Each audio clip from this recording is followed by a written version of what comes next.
फल बनाना चाहते हैं? स्मरण रखिए, आपको इस सागर की भांति बनना होगा। शांत चित्त रही है, सब कुछ संतुलन में रखिए। यदि जीवन में कुछ अधिक ही सुख आ जाए तो अपनी शुद्ध बुद्ध खोए। यदि जीवन में दुख आ जाएगा, कष्ट आ जाए तो अपना निश्चय, अपना लक्ष्य और अपनी शक्ति मत भूलिएगा, क्योंकि यही श्रेष्ठता व्यक्ति का आचरण। राधे राधे।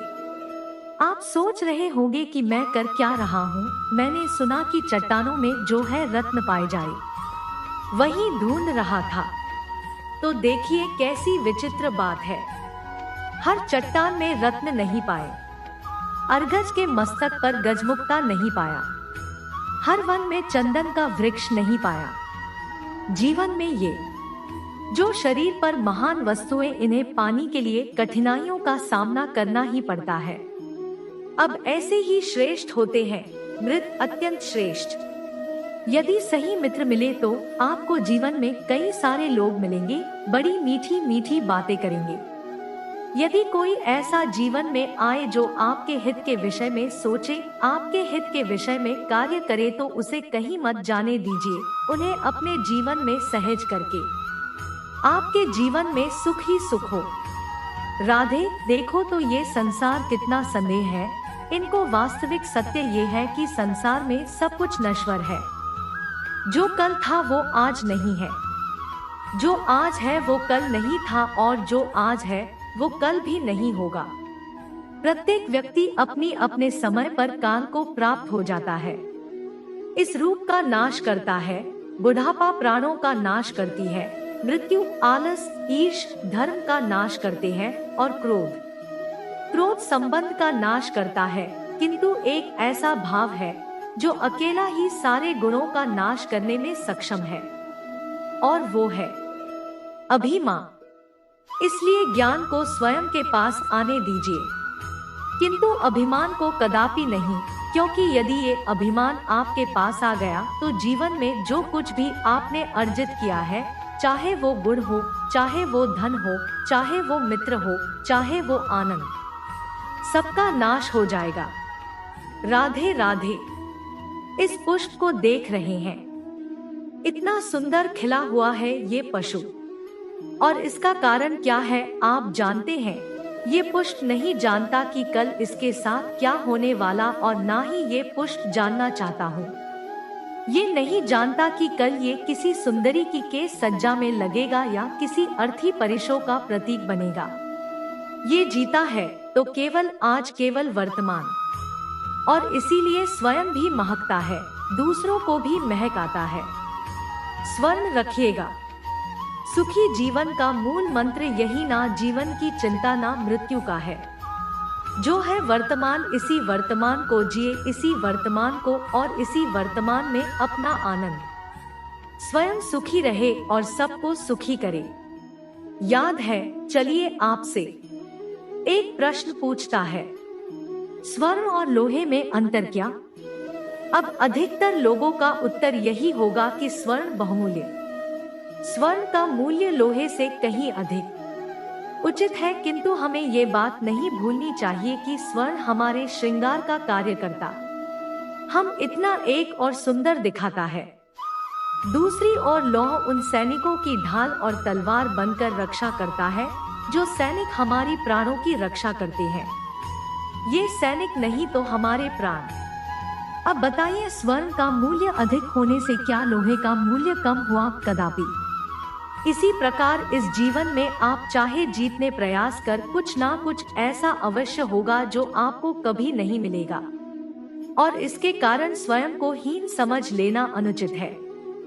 हो सकता है आपके पास वो गुण हो जो संसार में और किसी के पास भी नहीं, तो उस गुण को समझी, उसे बढ़ाए और उसे सहेज करे। स्मरण रखिए, संसार में प्रत्येक व्यक्ति विशेष होता है। संसार में सभी को सब कुछ नहीं मिलता। स्वयं देख लीजिए, स्वर्ण को जिस दुकान में सहेज कर रखा जाता है, उस दुकान के ताले लोहे की बनी। जब भयानक वर्षा होती है, तीव्र गति से वायु चलती है, तब अक्सर आपने देखा होगा ये पक्षी है, इनकी घोंसले अक्सर टूट जाते हैं, नष्ट हो जाते हैं। किंतु क्या कभी आपने इन पक्षियों को विलाप करते हुए देखा है? कभी नहीं। जैसे ही वर्षा रुकती है, ये पुनः तिनका तिनका जोड़कर अपना घोंसला पुनः बना ही देते हैं। अपना संसार वैसा बना देते हैं जैसा पहले। और ऐसा क्यों? क्योंकि इस चक्रवात के कार्य से इन पक्षियों को कोई लेना देना है ही नहीं। वो तो बस वो करते हैं जो उनके हाथ में है। और यही है सुखी जीवन का मूल मंत्र। जो आपके वश में नहीं, उस पर विलाप करके कोई लाभ नहीं होगा। अपना ध्यान केवल उस पर केंद्रित कीजिए जो आपके वश में। जो बदल चुका है उसे कदाचित बदल नहीं सकते, किंतु जिसे आप बदल सकते हैं उस पर ध्यान केंद्रित। इस जीवन में तनिक सकारात्मक बन जाइए, देखिए सब शुभ होगा। राधे राधे। मनुष्य सदैव विश्वास करता है ऊंट पर उठनी है, ऊंचा और ऊंचा उठने में। किंतु वास्तविकता तो ये है कि जब तक शिखर को स्पर्श नहीं करोगे, ऊपर उठने में आनंद नहीं आएगा। अब देखिए ये वर्ष परीक्षा जब आकाश से गिरती है, धरती भी इसका स्वागत करती, क्योंकि वर्षा गिरती है धरती की प्यास बुझाने के लिए। वर्षा आती है तो न पॉइंट जो उड़ते हैं, मोर पपी है, नाचते हैं, गाते हैं। इसलिए नहीं कि वर्षा ग्रुप, इसलिए कि वर्षा उस भाव से अब उसी स्थान पे यदि आकाश से कड़कती हुई बिजली दरकी पर गिरे, मेरी प्रकृति हो जाती है। अर्थात ये भाव अत्यंत महत्वपूर्ण है। सर्वप्रथम इस भाव को देखिएगा, और यदि इस भाव में सृजन है तो समझ लीजिए सब कुछ शुभ नहीं होगा। राधे राधे। जब भी हम किसी वृक्ष को देखते हैं, सर्वप्रथम हमारी दृष्टि पड़ती है उसके पुष्पों पर, हरे भरे पत्तों पर, रसीले फलों पर। किंतु वो कठोर, वो निस्वाद, उससे तो हम कभी आकर्षित होते ही। अब क्या इसका अर्थ ये है कि जिसने बलिदान दिया, जो उस वृक्ष की नींव है, जिसने उस वृक्ष को बढ़ाया, उसका कोई मोल ही नहीं? स्मरण रखती है घर, जब भी हम किसी वृक्ष को जल देते हैं, उसके पत्तों, पुष्पों या फलों को नहीं, उसकी जड़ को देते हैं। जब भी हम किसी वृक्ष की पूजा करते हैं, यही पुष्प, यही तिलक हम उसकी जड़ को अर्पित करते हैं। अर्थात कहीं ना कहीं अनजानी ने ये प्रकृति आपको वो मान दे ही देती है जिसके आप पात्र। और इसीलिए तो मैं कहता, तो कर्म किए जा, तू फल की चिंता ना कर। तुझे वो मान अवश्य मिलेगा जिसका तू पात्र है, बस विश्वास करो। सागर कितना विशाल होता है ये साग, क्या नहीं कर सकता ये साग? क्षण भर में त्राही त्राही मचा सकता है, प्रलय ला सकता है, संसार मिटा सकता है। ये सागर जीवन ज्योति बुझा सकता है। यदि कुछ नहीं बुझा सकता तो एक प्यासे की प्यास, दूसरी ओर ये गाकर इतनी छोटी की गोपियां एक साथ 1-0-1-0 लेकर चल सकती हैं, तो यही छोटी गागर 20 की प्यास बुझा सकती। अब बताइए, जल सागर में भी है और गागर में भी, फिर इतना अंतर क्यों? यहाँ पे अंतर है तो भाव के स्वभाव में। एक माटी में मीठा जल संजोग कर रखती है, तो दूसरा खा रही पानी से किसी को भी माटी में मिला सकता है। आप क्या बनना चाहेंगे? सागर का खारा पानी बनकर किसी की आस बुझाना चाहेंगे, या मीठी गागर बनकर किसी की प्यास बुझाना चाहेंगे? निर्णय आपका है। राधे राधे। बालपन में एक बात थी जो मुझे कभी समझ नहीं है। मैं सदैव आश्चर्यचकित रहता था कि ऐसा कैसे हो सकता है। बात कुछ यूं, मैं हमारी गौशाला में देखता था, अलग अलग रंग रूप की गई है, किसी कारण काला तो किसी कश्मीरी, किसी का भूर तो किसी का चितका। अब मैं देखता था किसी के सिंग बड़े हैं तो किसी के इतने छोटे कि मानो दिखाई ही ना। कोई गई या आकार में छोटी थी तो कोई तनिक बड़ी, किंतु जब ये सारी दूध देती थी, अब मैंने देखा सब कुछ तो समान, रंग समाज, स्वाद से गुण सामान, पौष्टिकता समान। अब मैं ये समझ नहीं पाया, मेरी दृष्टि ने तो सारी गरिया है अलग अलग थी। मैंने सोचा मैंने मैया से पूछता है, मैंने पूछ। मैया ने मुझसे कहा, कान्हा, रंग रूप बदलने से गया के वास्तविकता तो नहीं बदलती, गया तो गया ही रहेगा। अब मैं ये बात नहीं समझ पाता कि मनुष्य इसे आत्मसात कैसे नहीं कर सकता। देखिए, रंग रूप जा धर्म भाषा इससे ऊपर है, मानवता और अनफता का एक ही धर्म है और वो है प्रेम। तो यही प्रेम अब सब में बांटते रहे, प्रेम से सबकी सेवा करती है इस मानवता का अमृत चख के देख के। फिर आप समझ आएंगे कि हम सब भिन्न भिन्न नहीं है, हम सभी एक। राधे राधे।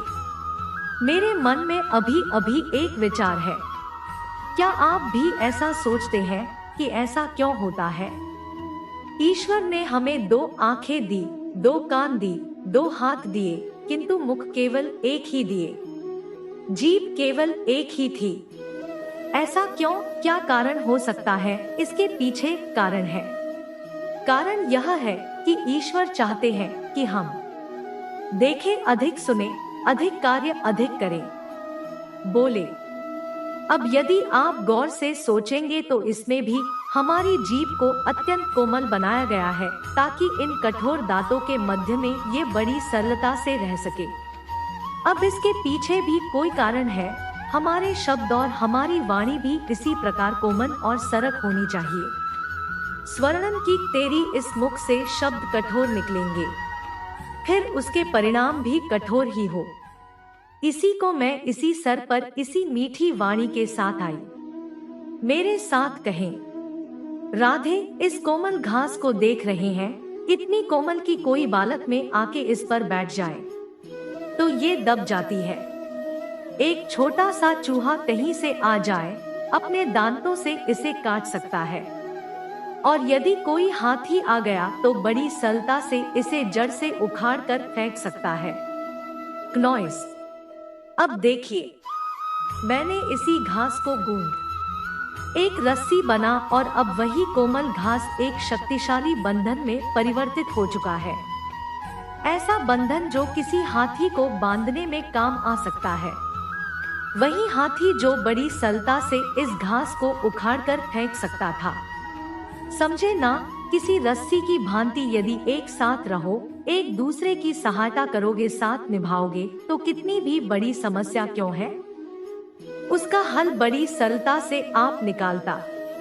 पैधे कैसे हैं आप? पूछने का कारण ये आज के समय में आसपास किसी भी देख लो, दुखी सोचता है कि संसार में सबसे अधिक दुख उसी के जीवन में, सबसे अधिक समस्याएं उसी के जीवन। संसार में ऐसा कोई व्यक्ति नहीं जिसके जीवन में समस्या नहीं, और संसार में ऐसी कोई समस्या नहीं जिसका हल मनुष्य के पास नहीं। उस हल को खोजने के लिए अपनी बुझाओं को खोलकर जीवन में आगे बढ़ना होता है, साहस से आगे बढ़ना होता है। इन तो कुछ लोग क्या करते हैं, अपने माथे पर हाथ रख के किसी कोनी में बैठकर निराश होकर अपने भाग्य को कोसते हैं। ये कभी मत कीजिए, कीजिए, आगे बढ़िए, साहस दिखाई, और सबसे महत्वपूर्ण बात सही है, अमृत, क्योंकि आपका लक्ष्य कितना भी कठिन क्यों ना हो, उस तक पहुंचने का मन आपके पाँव के नीचे से होकर हिल जाए।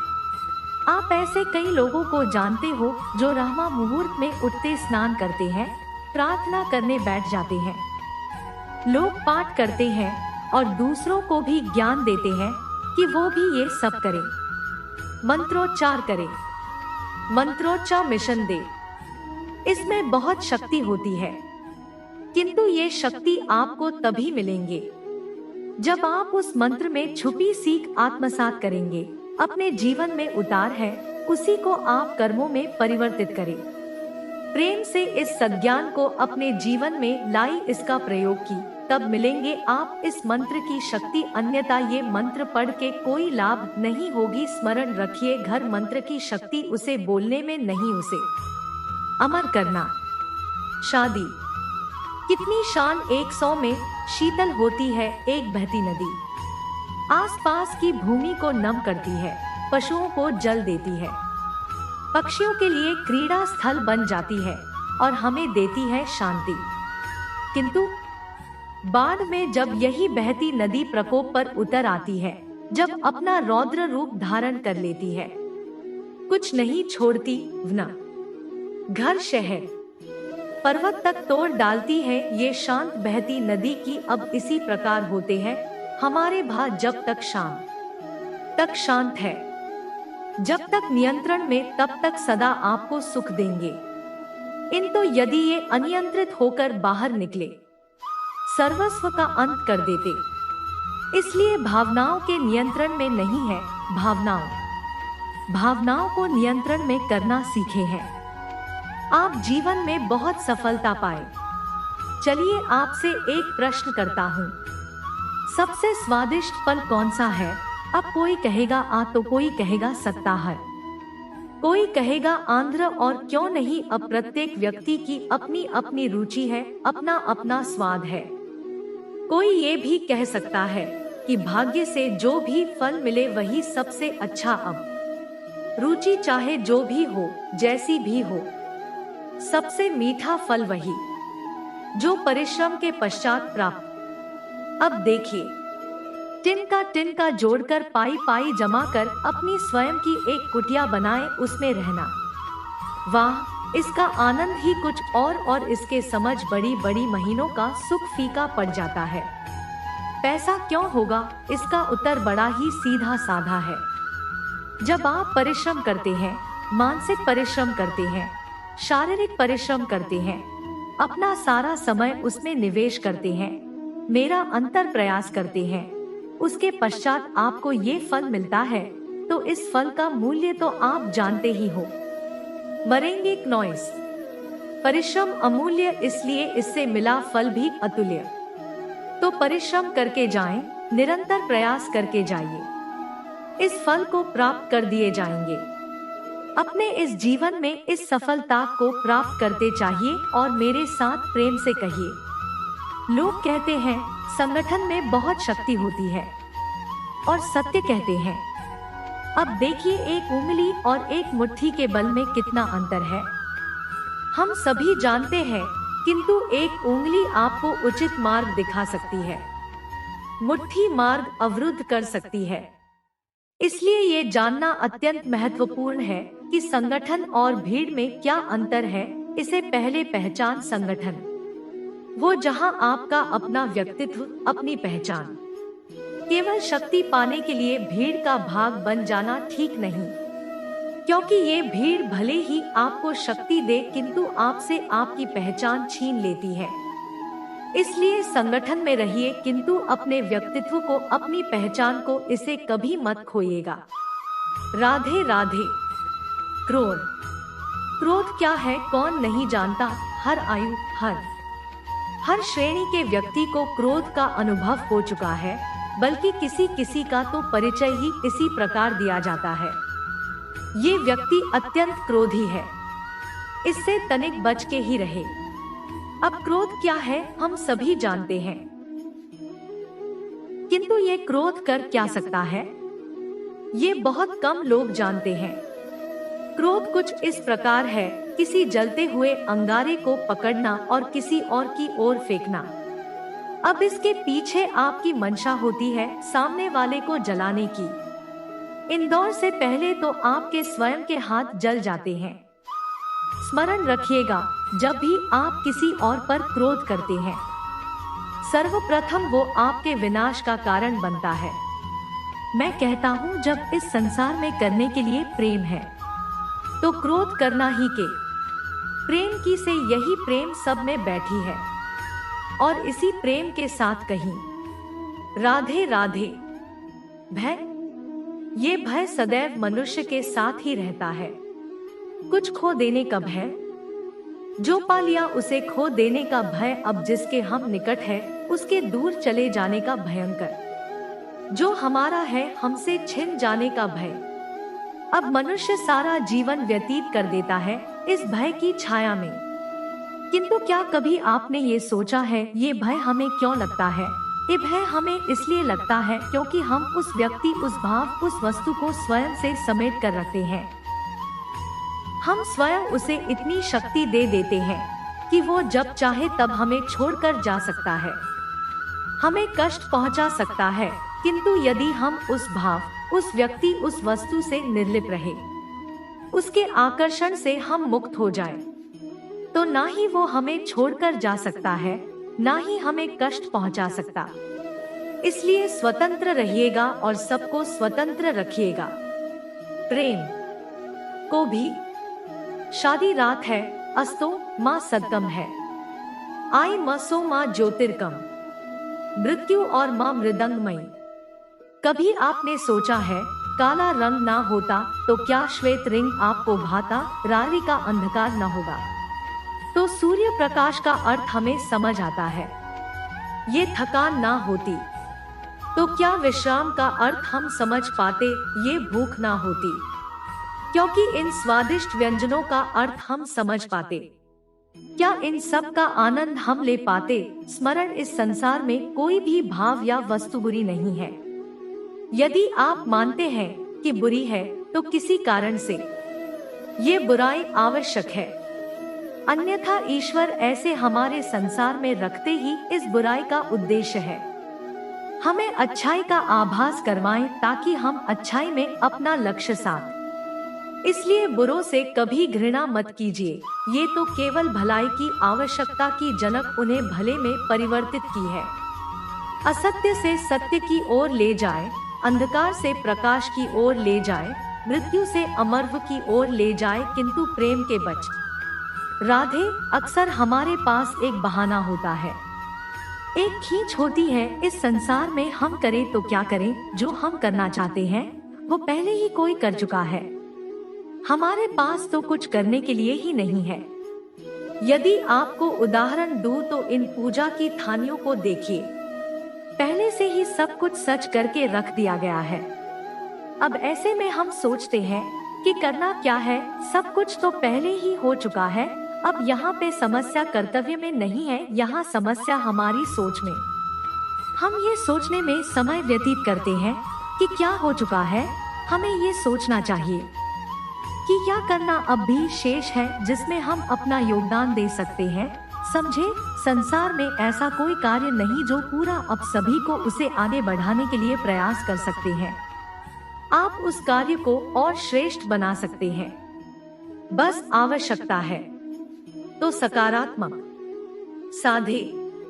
चलिए आज आपसे एक प्रश्न पूछता, मनुष्य अंधकार से भयभीत रहता, ऐसा क्यों? इसका उत्तर है कि संसार में मनुष्य कुछ देख नहीं पाता, मैं आगे देख पाता है ना पीछे, आसपास क्या है समझ नहीं पाता है, मैं अपनी राह देख पाता है ना अपना लक्ष्य। इसके कारण अपना विश्वास खो देता है और इसी कारण से भयभीत हो जाता है। चलिए वो आपसे एक और प्रश्न करता, क्या इस संसार में इतना अंधकार है, इस दिए का अस्तित्व ही मिटा दे? नहीं, उल्टा ये दिया अंधकार को चुनौती देता है, स्वयं जलकर संसार को प्रकाश देता है। ये छोटा सा, अब जब ये छोटा सा दिया अंधकार से भयभीत नहीं होता नॉइस, तो भला आप क्यों असफलता से भयभीत होते हैं? आपके भीतर एक अमर आत्मा है, बस आवश्यकता है तो उस आत्मा को जगाने की। अपने भीतर के इस ऊर्जा को जगा करके देखिए, सब कुछ दिखेगा। राधे दे रहा हूँ। प्रेम का लक्ष्य है ये भ्रम रहता, और इसीलिए मनुष्य सदैव भूल कर बैठता है, सोचता है कि विवाह ये प्रेम का लक्ष्य है। मनुष्य प्रेम को पाना ही प्रेम समझ लेता है। अब देखिए ना, इस संसार में कुछ ऐसे भी भाग्यशाली लोग हैं जिनका जगह उनके प्रेम के साथ होता है। कुछ खतरे ऐसा भी जिन्हें विवश होना चाहते हुए भी किसी और के गले में वरमाला डालनी पड़ती है। इनको ये दोनों भूमि कर बैठते हैं।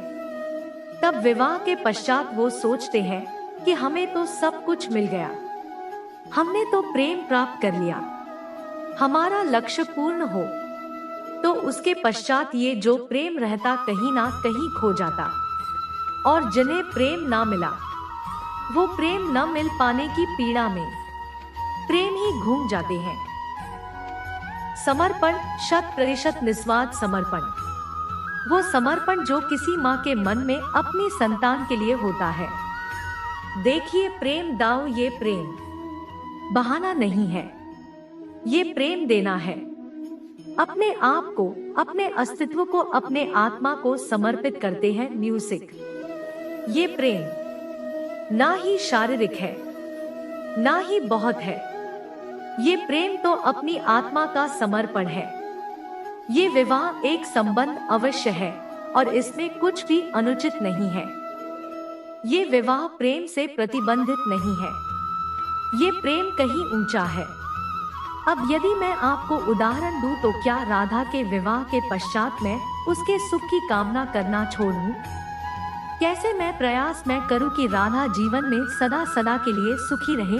क्या मेरे मन में राधा के लिए प्रेम कम हुआ? कृष्ण का राधा के प्रति प्रेम कृष्ण में समाहित है ना ये प्रेम पाप तब बन जाएगा जब इस प्रेम के बदले हम कुछ चाहे इनको, यदि प्रेम समर्पित हो। सर यहाँ ही है, अनूठी है ना ही ये बात है। पर सेतु बांधने की कथा के विषय में तो आपने सुना ही होगा। श्री राम की सेना को 100 योजना के समुद्र को पार करके लंका पर आक्रमण करना। वास्तु का नल और नील में सेतु बांधने का उपाय सुझाता, किंतु अब सेतु बांधा कैसे जाए? समुद्र इतना गहरा, इतनी पत्थर डाले जाए कि पार करने लायक स्थान हम समुद्र से ले सके। तब किया गया एक का पत्थरों पर लिखा गया राम का नाम, और जब इन पत्थरों को सागर में फेंका गया तब वो तैरने में। अब कोई कहेगा ये राम के नाम की महिमा, कोई कहेगा ये नारायण का कोई चमत्कार, किंतु नहीं, ये राम का, उनके व्यक्तित्व की वो महानता जिसने उनका प्रतिनिधित्व की। ये पत्थर भी सागर में तैरने लगे। जहां हम नहीं होते वहां हमारे गुण हमारा प्रतिनिधित्व करते हैं। हमारे नाम की शक्ति नॉइस हम स्वयं बनाते हैं, अपने कर्मों से गुण, अपने गुणों से। अब चैन आपका है, आपके नाम के सहारे कोई विपदा से बाहर निकल आता है। क्या आपके अपयश के दुष्कर्मों से कोई डूब जाता है? अच्छे से चयन कीजिए। कभी किसी पंछी को देखा है, जब उसे अंडे देने होते हैं तो वो सर्वप्रथम एक स्थान खोजता है, एक स्थान जो वर्षा, धूप, शत्रुओं से सुरक्षित। फिर वो अपना घोंसला बनाता, फिर अंडे दे, और फिर सब उन अंडों से नन्ही संतान ही निकल आती तो उन्हें भोजन देता, उनकी सुरक्षा करता। परंतु जब उनके पंख निकल आए तो ना उन्हें भोजन देती है, ना ही उन्हें घोंसला बनाना सिखाती, उड़ने की कला सिखाती है। बस फिर वो नन्ही संतानें उड़ने की कला सीखकर स्वयं अपना भोजन लाना सीख जाती है, स्वयं घोंसला बनाना सीख जा। और हम मनुष्य क्या करते हैं? संतान के बड़े होने के पश्चात भी उनकी चिंता में सूखते प्रयास करते हैं कि उनके लिए घर बना सके। अपनी संतान को और भी शक्तिशाली बनाने के स्थान पर पंगु कर जाते हैं। नॉइस जीवन में वही कीजिए जो एक पंछी करता, अपनी संतान को उड़ने की कला सिखाई, संस्कार दीजिए और एक समय के पश्चात उसे स्वयं अपना आकाश चुनने को मुक्त कर दीजिए। नॉइस साधेर। अब आप सोच रहे होंगे कि मैं इतनी एकाग्रता के साथ इस चींटी को क्यों देख रहा हूँ।